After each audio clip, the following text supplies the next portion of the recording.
রব্বুল আলামিন আমাদের জন্য সর্বোত্তম উপহার যেটা দিয়েছেন সেটার নাম হলো আল কোরআন। এই কোরআনে কারিমের 30 পারার ছোট্ট একটি সূরা, সূরাতুল ফিল আমি আপনাদের সামনে তেলাওয়াত করেছি। ছোট্ট একটি হাদিস তেলাওয়াত করেছি। আল্লাহ রাব্বুল আলামিন এই সূরাটি মক্কা মুকাররমায় অবতীর্ণ করেছেন। যে মক্কা মুকাররমা ঈমানদারদের প্রাণের স্পন্দন, ভালোবাসার প্রতীক, হেদায়েতের প্রতীক, এই কাবা আজ থেকে প্রায় হাজার হাজার বছর আগে আল্লাহ রাব্বুল আলামিন পৃথিবীর প্রথম ঘর হিসাবে মনোনীত করেছিলেন। পৃথিবীর প্রথম ঘর হিসাবে তিনি দুনিয়ায় দিয়েছিলেন। এ বিষয়ে আল্লাহ তাআলা কোরআনে কারিমের মধ্যে বর্ণনা করেছেন, ইন্না আউওয়ালা বাইতিন উযিয়া লিন-নাস লাল্লাযী বিবাক্কাতা মুবারাকাও ওয়া হুদাল লিল-আলামিন।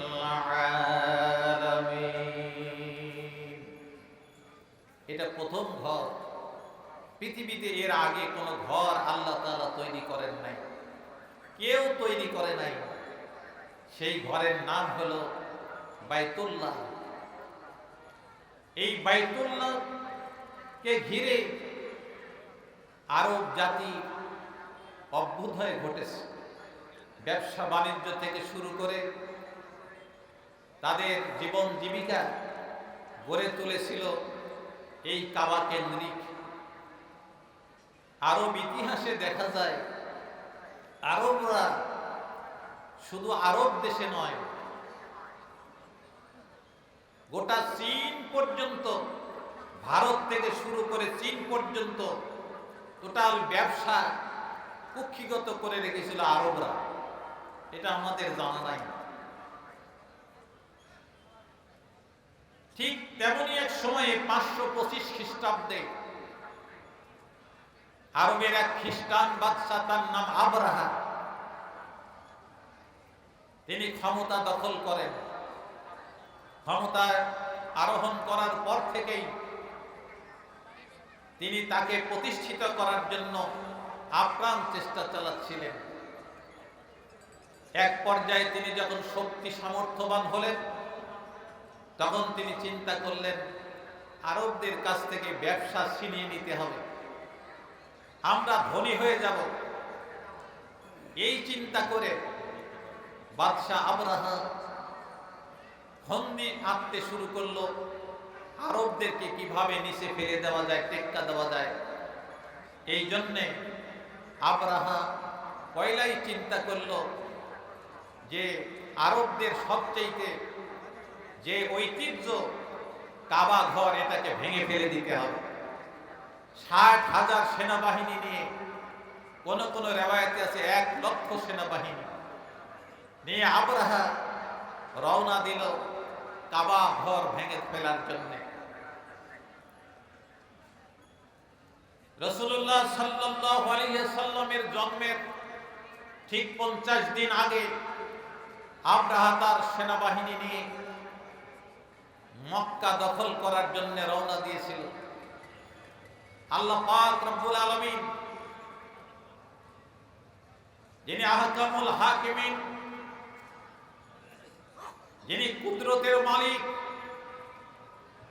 তিনি আসমান থেকে একটু মুস্কি হাসি দিলেন, কুদরতি হাসি দিয়ে বলেন, আবরাহা,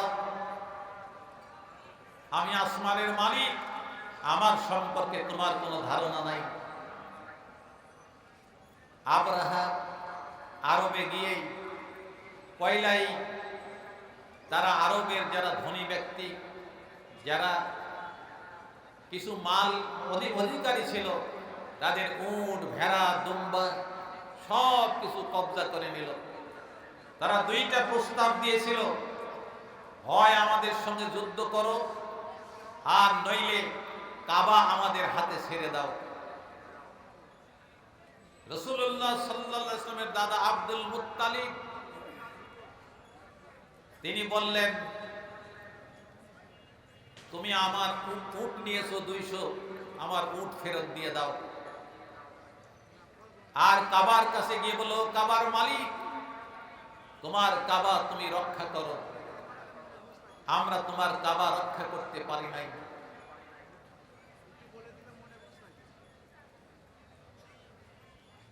কাবার মালিক সিদ্ধান্ত নিলেন 60,000 সেনাবাহিনীর বিরুদ্ধে আমি কোন সেনাবাহিনী পাঠাবো না। আল্লাহ পাক রব্বুল আলামিন একদল পাখি তাদের বিরুদ্ধে প্রেরণ করেছিলেন। সেই বিষয়ে আল্লাহ পাক রব্বুল আলামিন এখানে আলোচনা করেছেন। আলাম তারা কাইফা ফাআল রাব্বুকা বিআসহাবিল ফিল।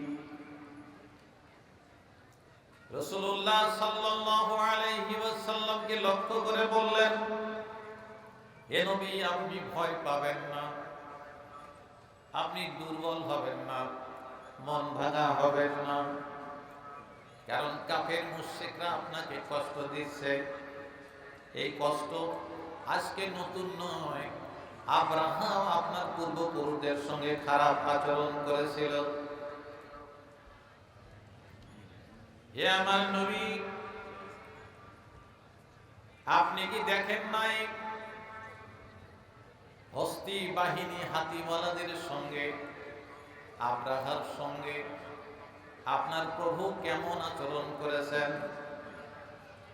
কেমন আচরণ করেছেন এটা কি আপনি দেখেন নাই? এই দেখেন নাই শব্দের তাফসীরের মধ্যে আল্লাহ পাক রব্বুল আলামিন দেখার বিষয়ে আল্লাহ পাক তাআলামু শব্দ ব্যবহার করেছেন।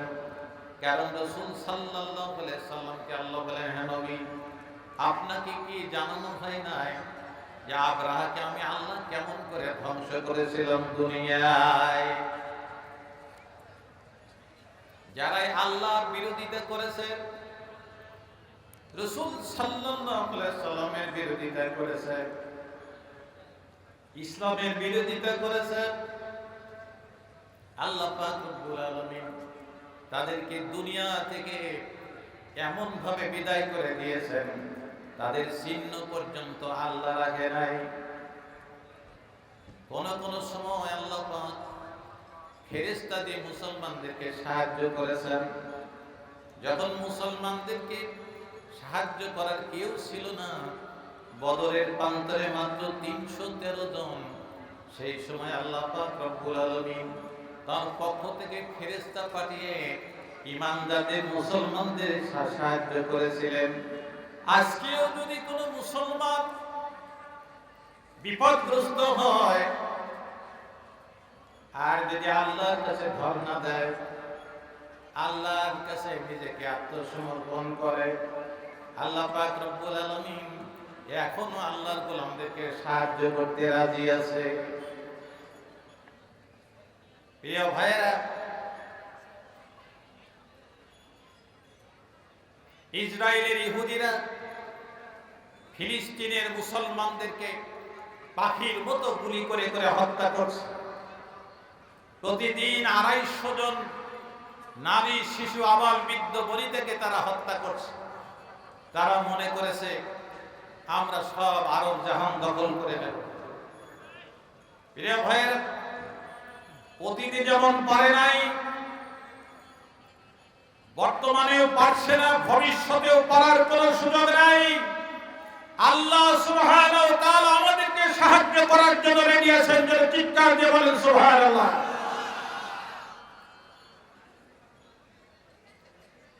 যে আল্লাহ আব্রাহাকে ধ্বংস করেছিলেন, যে আল্লাহ নমরুদকে ধ্বংস করেছিলেন, ফিরাউনকে ধ্বংস করেছিলেন, যে আল্লাহ আবু জেহেলকে দুনিয়া থেকে বিদায় করে দিয়েছেন, সেই আল্লাহ কোনোভাবেই দুর্বল হয়ে যাননি। তিনি শুধু দেখছেন কারা এই দুর্দিনে আমার উপর ভরসা করে, আর কারা আমার থেকে দূরে সরে যায়। কিছু কিছু মানুষ বলতে শুরু করেছে, হুজুর একটু মিল-টিল দিয়ে থাকি হুজুর। এরকম মানুষ আছে না নাই? ভাইরা, মিল-টিল দেওয়া মানুষ যেগুলি, আপনাদের জন্য আল্লাহর ফেরেশতা রেডি আছে, সময়ের অপেক্ষা করুন। আর এই দুর্দিনেও বিপদের সময়েও যারা আল্লাহর উপর ভরসা করে থাকে, সকল পরীক্ষায় যারা দিতে প্রস্তুত থাকে, আল্লাহ পাক রব্বুল আলামিন তাদেরকে মুমিন বলে আখ্যায়িত করেছেন। আর মুমিনদের জায়গা হলো আল্লাহর জান্নাত। জোরে চিৎকার দিয়ে বলেন সুবহানাল্লাহ। রব্বুল আলামিন বলেন, ইন্নাল্লাযীনা আমানু ওয়া আমিলুস সালিহাতি লাহুম জান্নাতুন তাজরি মিন তাহতিহাল আনহার যালিকাল ফাওজুল কাবীর।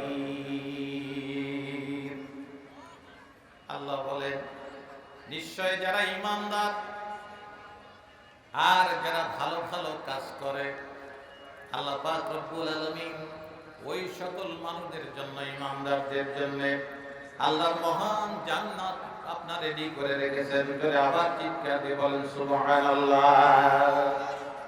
আমরা কারা কারা জান্নাতে যেতে চাই? দুই হাত উঁচু করে আল্লাহু আকবার বলেন যদি আল্লাহু আকবার। আল্লাহ কবুল করেন, সকলে বলেন আমিন।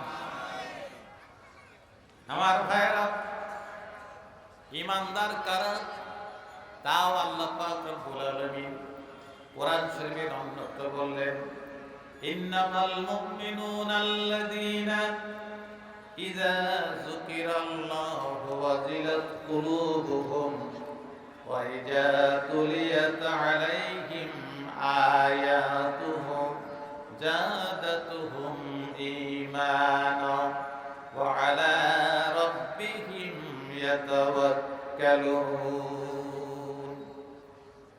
রব্বুল আলামিন বলেন, ঈমানদার তো তারাই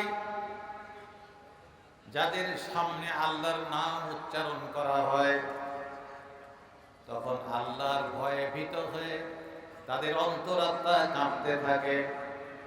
অন্তরাত্মা কাঁপতে থাকে আল্লাহর ভয়ে ভীত হয়ে। কারণ আল্লাহর শক্তির চাইতে বড় শক্তি আসমান এবং জমিনের মধ্যে আর নাই। আল্লাহ পাক রব্বুল আলামিন শক্তিধর, তার চাইতে শক্তিমান আর আসমান জমিনের মধ্যে একটাও নাই, একজনও নাই। আল্লাহ যখন কোনো সৃষ্টি করতে চান শুধু বলেন কুন ফায়াকুন। আবার যখন ধ্বংস করতে চান মুহূর্তের মধ্যে শুধু ইচ্ছা পোষণ করেন। আল্লাহ পাক এলাকায় হাজার হাজার এলাকা ধ্বংস করে দেন। তিনি হচ্ছেন আমাদের আল্লাহ রব্বুল আলামিন। দুই নম্বরে বলেন, ঈমানদার তো ওরাই যখন তাদের সামনে এই কোরআনে কারীম তেলাওয়াত করা হয়, কোরআন শরীফ তেলাওয়াত করা হয়, তখন তাদের ঈমান বৃদ্ধিপ্রাপ্ত হতে থাকে। ঈমানদারেরা তো এখন কোরআন শরীফ পড়ে না, ঈমানদারেরা সব নামাজও পড়ে আবার ফেসবুকে প্রত্যেক পাতায় পাতায় ঘোরাফেরা করে। আর ঈমানগুলি বিক্রি করে চলে যায়, নারী এবং পুরুষ নির্বিশেষে। আস্তে আস্তে করে আপনার একেবারে অতল তলে নিমজ্জিত হয়ে যাচ্ছে জাতি, নিজেদেরকে ঠেকাতে পারে নাই। সেদিন দেখলাম এক মহিলা তার শ্বশুরকে বিয়ে করেছে। সাংবাদিকরা জিজ্ঞাসা করেছে, আপনি আপনার স্বামীকে তালাক দিলেন কেন? তখন ওই মহিলা বলছে, আমার স্বামীর চরিত্র খারাপ। কথা বুঝেন? স্বামীর চরিত্র খারাপ, তাহলে বিয়ে করছে কার সাথে? হ্যাঁ, শ্বশুরের সাথে। তাহলে মহিলার চরিত্র ভালোই আছে নাকি বলেন? খুব ভালো চরিত্রবান, খুব চরিত্রবান। আজকে এই চরিত্রগুলি তারা নিজেরা ধ্বংস করছে আল্লাহর কাছ থেকে সরে যাবার জন্য। রব্বুল আলামিন বলেন, ইন্নামাল মুমিনুনা আল্লাযীনা ইযা যুকিরাল্লাহু ওয়াজিলাত কুলুবুহুম ওয়া ইযা তুলিয়াত আলাইহিম আয়াতুহু জাদাতুহুম ঈমানাও ওয়া আলা রাব্বিহিম ইয়াতাওয়াক্কালুন। আল্লাহ বলেন, ঈমানদারদের ৩ নম্বর গুণ হচ্ছে তারা তাদের রবের প্রতি ভরসা করে, আর কিছুর উপর ভরসা করে না।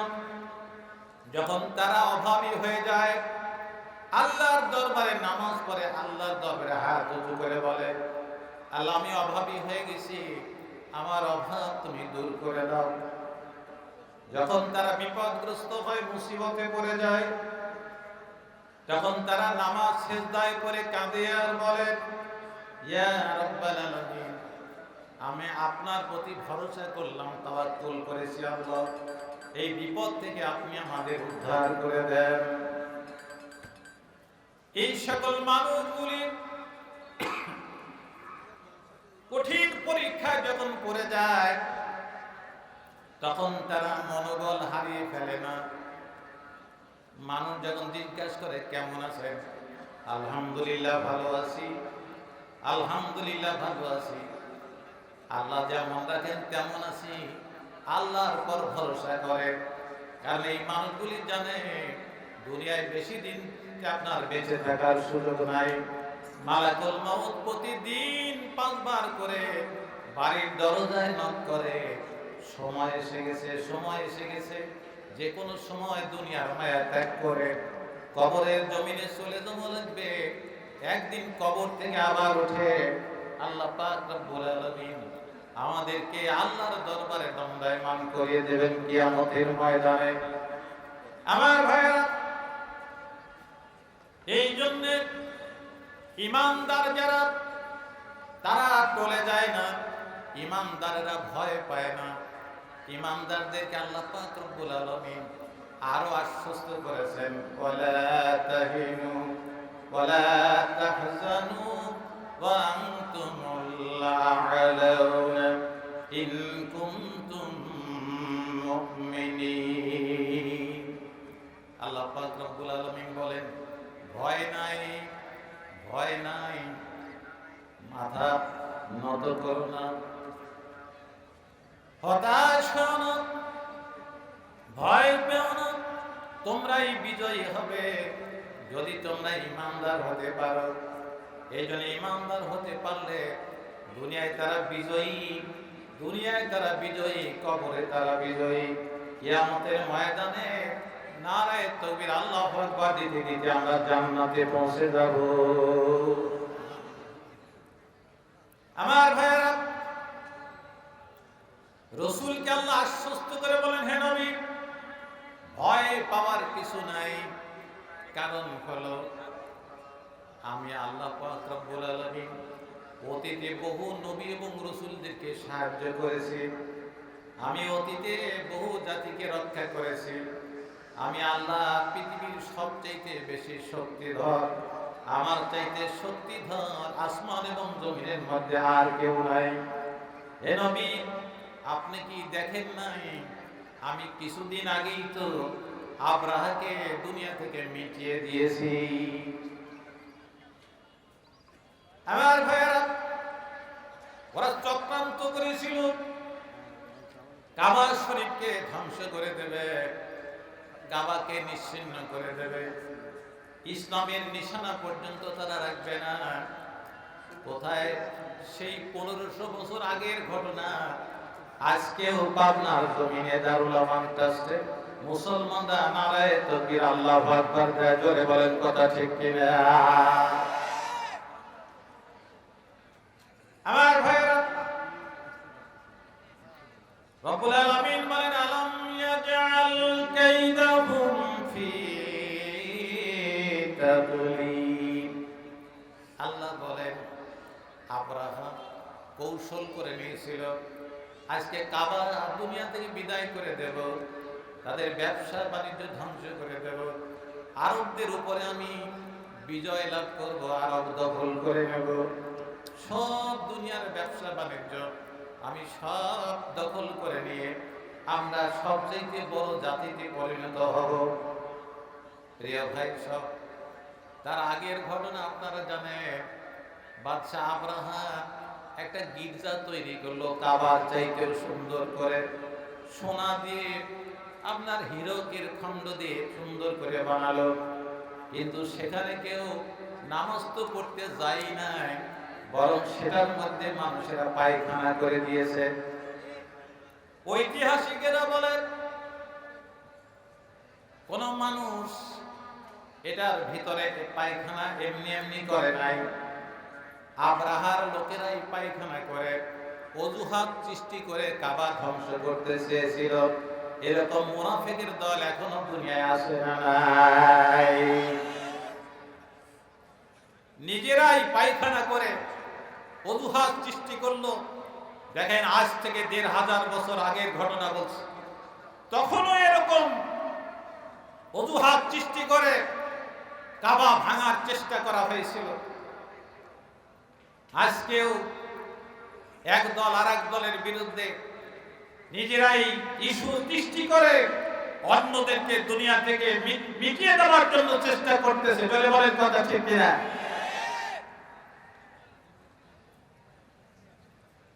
আমার ভাইরা,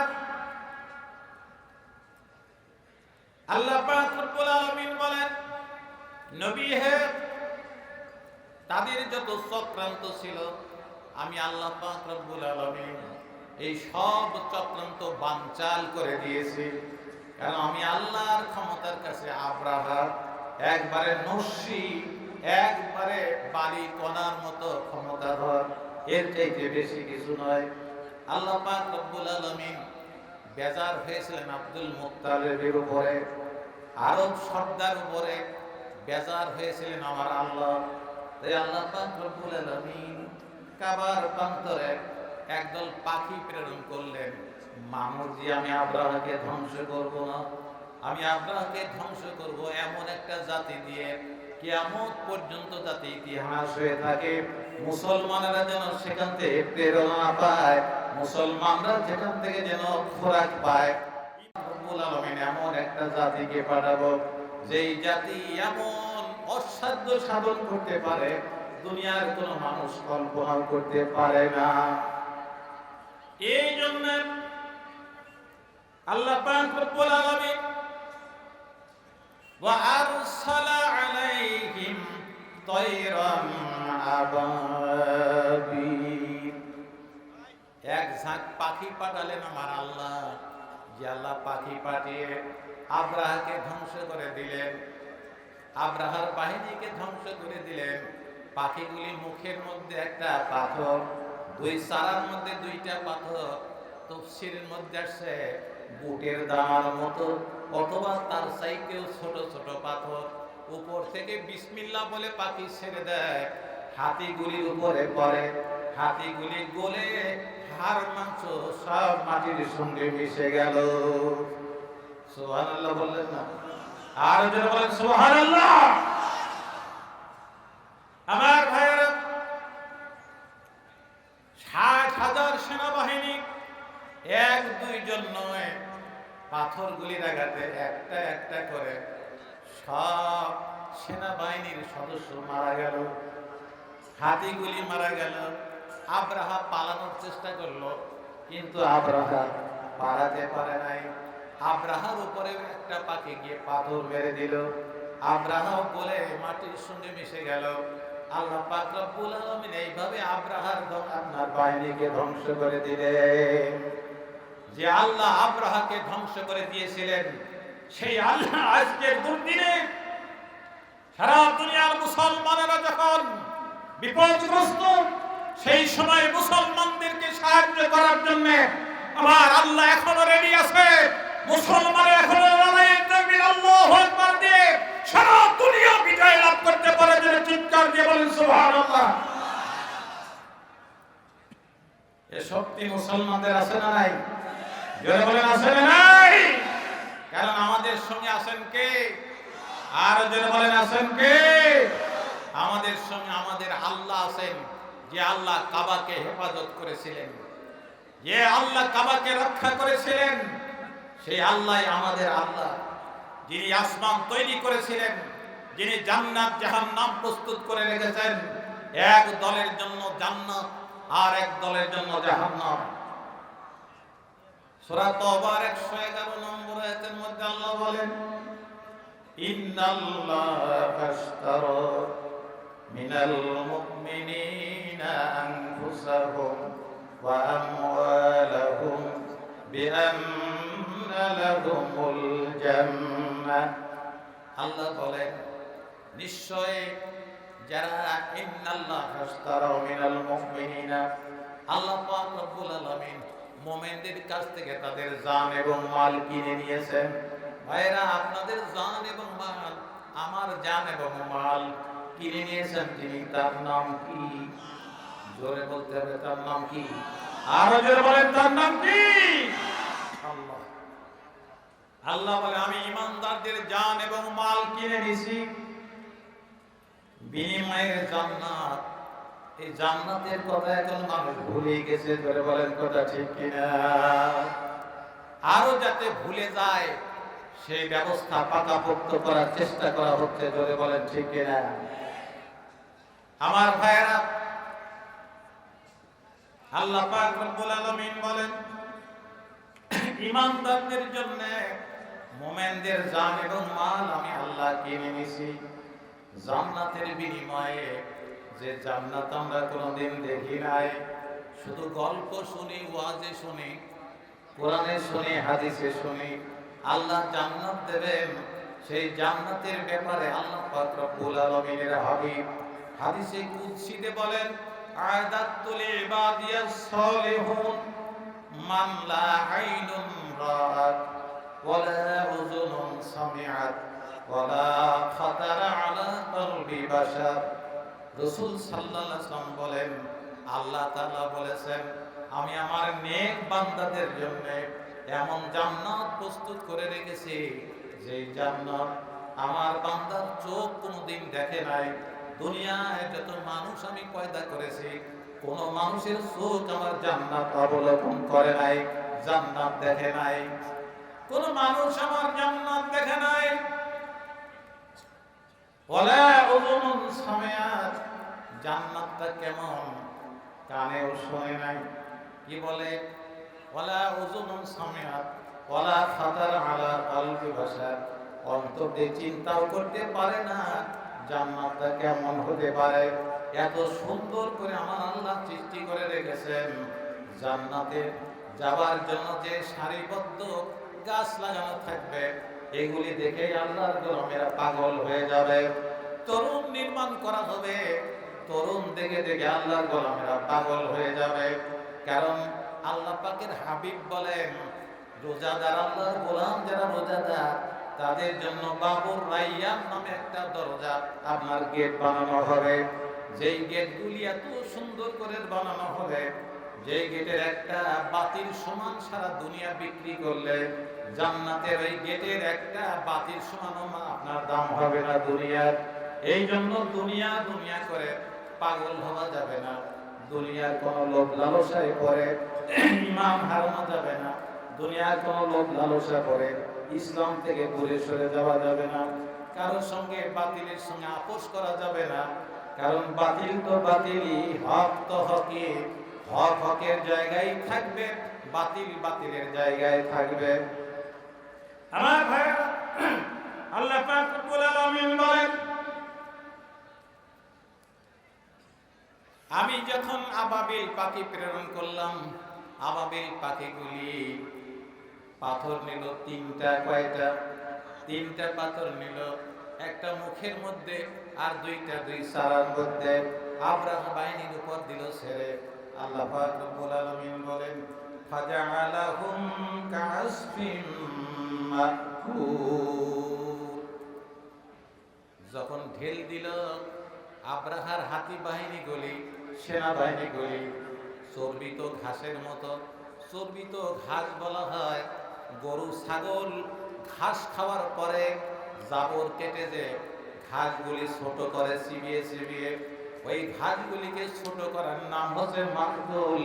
চর্বিত ঘাসের মতো, চর্বিত খড়কুটার মতো আল্লাহ পাক রব্বুল আলামিন উড়িয়ে দিয়েছিলেন। সেই ইতিহাস আমাদের ভুলে গেলে চলবে না।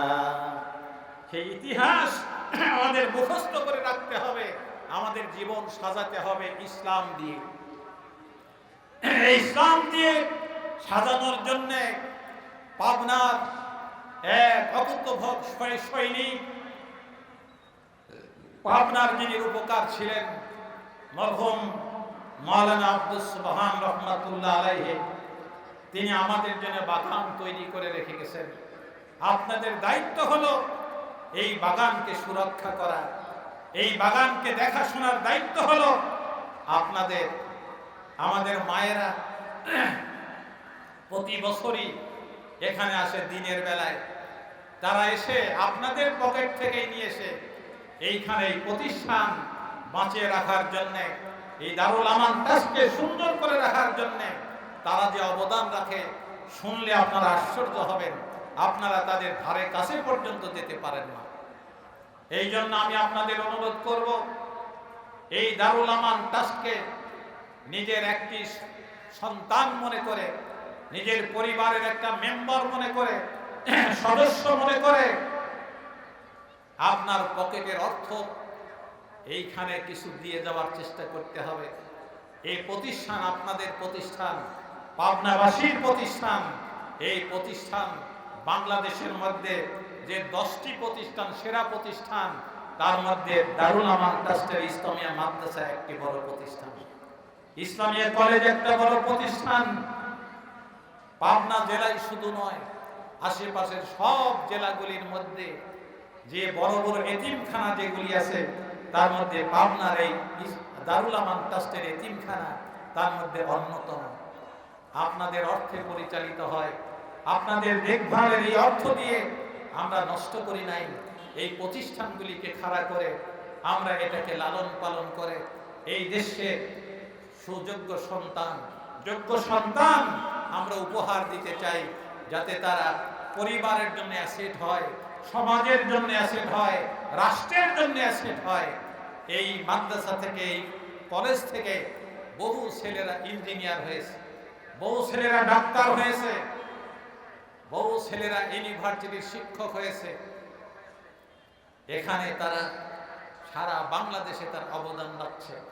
এই জন্য আমি আপনাদেরকে অনুরোধ করব, সংখ্যায় আমরা যাই হই না কেন, আমরা যে অবস্থায় থাকি না কেন, আমরা এই প্রতিষ্ঠানগুলিকে লালন পালন ক্ষেত্রে আমরা ভয় পাবো না।